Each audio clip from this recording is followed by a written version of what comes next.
மையம் ஊடக நேயர்களுக்கு வணக்கம். நீங்கள் இணைந்திருப்பது மையத்தின் இரவு நேர பிரதான செய்திகளுடன். முதலில் தலைப்புச் செய்திகள். கடற்கரையில் நடந்த கொலை, போலீசார் சந்தேகம். படுகொலைகளின் எதிரொலி, ராணுவத்திலிருந்து தப்பியோடியவர்களுக்கு பேரிடி. மட்டக்களப்பில் மர்ம நபர்களால் வாழ்வெட்டு தாக்குதல், 2 படுகாயம்.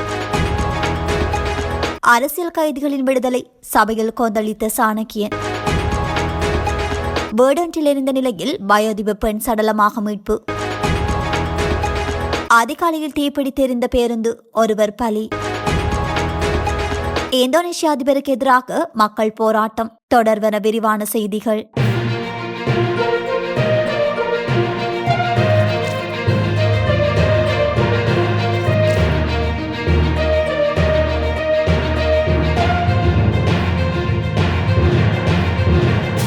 கொரோனாகுலுஸ்வட்டகேய மோர்கன் வத்த கடற்கரையில் துப்பாக்கிச் சுட்டு காயங்களுடன் இறந்து கிடந்தவர் அயோசாந்த போப்பையாராட்சி என்றும் அவர் கடவத்தை பகுதியைச் சேர்ந்தவர் என்றும் போலீசார் தெரிவித்துள்ளனர். இந்த நபர் போதைப்பொருள் வலைப்பின்னலில் செயல்படுபவர் என்றும் 3 மாதங்களுக்கு முன்பு துபாயிலிருந்து நாட்டிற்கு வந்தவர் என்றும் விசாரணையில் தெரிய வந்துள்ளது. அத்துடன் உயிரிழந்த நபர் ஐஸ் போதைப் பொருளுக்கு கடுமையாக அடிமையானவர் என்றும் தகவல்கள் தெரிவிக்கின்றன. கந்தானி பகுதியில் அவர் கொண்டு சென்ற 1 கிலோவுக்கும் அதிகமான போதைப் பொருள் போலீசாரால் பறிமுதல் செய்யப்பட்டதை அடுத்து அந்த நபர் விடுவிக்கப்பட்டார். போதைப்பொருள் மற்றும் அதை எடுத்துச் சென்ற நபர் மட்டுமே கைது செய்யப்பட்டனர். இந்த நிலையில் போலீசாருக்கு தகவல்கள் கொடுத்திருக்கலாம் என்ற சந்தேகத்தின் பெயரில் துபாயில் உள்ள பாதாள உலக பிரமுகரான துபாய் கலன என்பவரால் இந்த கொலை நடாத்தப்பட்டதாக ஆரம்ப தகவல்கள் தெரிவிக்கின்றதாக போலீசார் கூறுகின்றனர். இந்த கொலைக்கு பின்னால் போதைப்பொருள் கடத்தல் உள்ளது என்றும் இந்த நபர் போதைப்பொருள் கடத்தல்காரர்கள் குறித்து போலீசாருக்கு தகவல் கொடுத்துள்ளார் என்ற சந்தேகத்தின் பேரில் இந்த கொலை நடந்திருக்கலாம் என்றும் போலீசார் சந்தேகிக்கின்றனர். மேலும் இந்த சம்பவம் அருகிலுள்ள சிசிடிவி கேமராவில் பதிவாகியுள்ளதாக தெரிவித்த போலீசார் மேலதிக விசாரணைகளை மேற்கொண்டு வருகின்றனர். ஆயுத பயிற்சி பெற்ற பின்னர் சட்டவிரோதமாக ராணுவத்தை விட்டு வெளியேறும் பல நபர்கள் பாதாள உலக குழுக்களுடன் தொடர்பு கொள்ளும் போக்கு அதிகரித்து வருவதாக பாதுகாப்பு செயலாளர் சம்பத் துயகொந்தா குறிப்பிட்டுள்ளார். அரசாங்க தகவல் திணைக்களத்தில் இன்று காலை நடைபெற்ற செய்தியாளர் சந்திப்பில் கலந்து கொண்டு உரையாற்றும் போதே அவர் இந்த விடயத்தை குறிப்பிட்டுள்ளார். அத்தோடு அத்தகைய நபர்களை கைது செய்வதற்காக அண்மையில் உத்தரவு பிறப்பிக்கப்பட்டுள்ளதாகவும் பாதுகாப்பு செயலாளர் குறிப்பிட்டுள்ளார். இந்த நிலையில் ஆயுத பயிற்சி பெற்று ராணுவத்திலிருந்து தப்பிச் சென்றவர்களை மிக குறுகிய காலத்தில் கைது செய்யும் திறன் ராணுவத்திற்கும் காவல்துறைக்கும் இருப்பதாகவும் அவர் வலியுறுத்தியுள்ளார். இதேவேளை ஊடகவியலாளர்களின் கேள்வியொன்றுக்கு பதிலளித்த பாதுகாப்பு செயலாளர் கடமையில் இருக்கும் ராணுவ வீரர்கள் சிலரும் பொருளாதார நெருக்கடி மற்றும் போதைப்பொருள் பழக்கம் காரணமாக குற்றவாளிகளுடன் தொடர்பில் ஈடுபடுவதாக தகவல்கள் வந்துள்ளதாகவும் அவர் குறிப்பிட்டுள்ளார். அதன்படி எதிர்வரும் காலத்தில் அந்த வீரர்களை அடையாளம் கண்டு கைது செய்ய நடவடிக்கை எடுக்கப்படும் என்று பாதுகாப்பு செயலாளர் சம்பத் துயகொந்தா மேலும் தெரிவித்துள்ளார். மட்டக்களப்பு ஆரியம்பதி பகுதியில் 5 பேர் கொண்ட குழு ஒன்று வாள்களுடன் நுழைந்து தாக்குதல் நடாத்தியதில் 2 படுகாயமடைந்துள்ளனர். குறித்த சம்பவமானது நேற்று முன்தினம் ஆரியம்பதி மகா வித்தியாலய விளையாட்டு மைதானத்தில் இடம்பெற்றுள்ளதாக தெரிவிக்கப்படுகின்றது. இந்த நிலையில் படுகாயமடைந்தவர்கள் மட்டக்களப்பு போதனா வைத்தியசாலையில் அனுமதிக்கப்பட்டுள்ளனர்.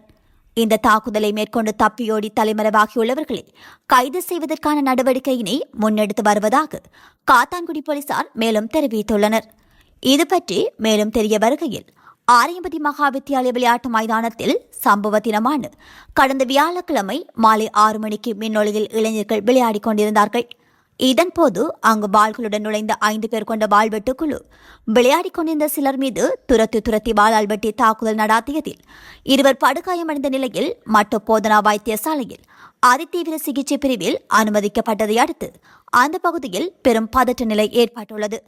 இதனையடுத்து அங்கு தாக்குதலை நடாத்திய வாள்வெட்டு குழுவினர் அங்கிருந்து தப்பியோடியுள்ளதுடன் கடந்த 1 வருடத்திற்கு முன்னர் கோவில் ஒன்றில் காயமடைந்தவர்களுக்கும் தாக்குதலை நடத்திய வாள்வெட்டு குழுவிற்கும் இடையே இடம்பெற்ற தகராற்றினை அடுத்து பழிவாங்கும் நோக்கோடு இந்த வாள்வெட்டு சம்பவம் இடம்பெற்றுள்ளதாக போலீசாரின் ஆரம்பகட்ட விசாரணையில் தெரியவந்துள்ளது. அரசியல் கைதிகள் என்று எவரும் இல்லை என நீதி அமைச்சர் தெரிவித்ததாகவும் அதற்கான பட்டியலை தன்னிடம் அமைச்சர் கோருவதாகவும் ராசமாணிக்கம் சாணக்கியன் குற்றம் சாட்டியுள்ளார். நாடாளுமன்றத்தில் உரையாற்றும் போதே அவர் இதனை குறிப்பிட்டுள்ளார்.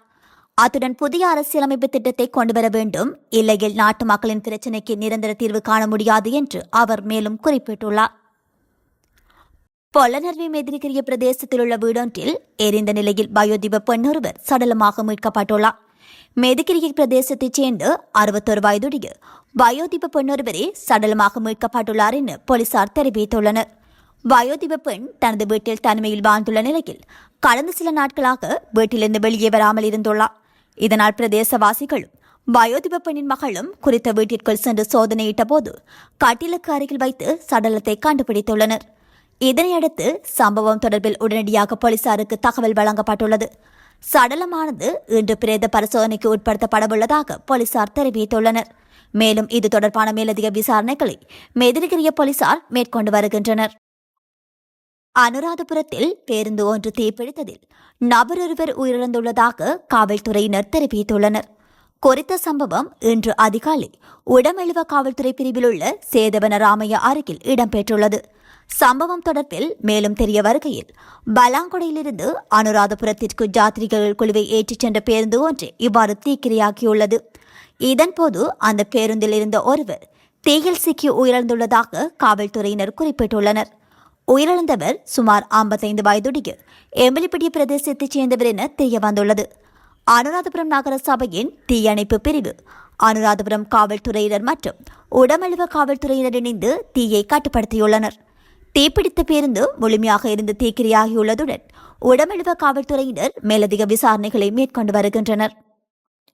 இந்தோனேஷிய அதிபர் பிரபாவோ சுபியாந்தோவின் சிக்கன நடவடிக்கையை கண்டித்து அவரது மாளிகையை முற்றுகையிட்டு நூற்றுக்கணக்கான மக்கள் போராட்டத்தில் ஈடுபட்டதால் பதட்டம் நிலவியுள்ளது. ஆசிய நாடான இந்தோனேஷியாவின் அதிபராக முன்னாள் ராணுவ அதிகாரி பிரபாவோ சுபியாந்தோ கடந்த அக்டோபரில் பொறுப்பேற்றார். பதவியேற்றது முதலே பல்வேறு அதிரடி அறிவிப்புகளை வெளியிட்டு வந்த அவர் நாட்டில் நிலவும் நிதி பற்றாக்குறையை சமாளிக்க சிக்கன நடவடிக்கைகள் மேற்கொள்ள கடந்த மாதம் உத்தரவிட்டிருந்தார். குறிப்பாக இந்திய மதிப்பில் 37,000 கோடி ரூபாய் மதிப்பில் செயல்படுத்தப்படும் பள்ளி குழந்தைகளுக்கான இலவச உணவு திட்டத்திற்கு நிதியை மாற்றிவிடும் நோக்கில் சிக்கன நடவடிக்கை தொடர்பாக பல்வேறு உத்தரவுகளை பிறப்பித்திருந்தார். அரசு ஊழியர்கள் பணி நேரங்களுக்கு முன்பாகவே செல்ல அறிவுறுத்தப்பட்டனர். கேஸ் சிலிண்டருக்கு வழங்கப்பட்ட மானியம் நிறுத்தப்பட்டது.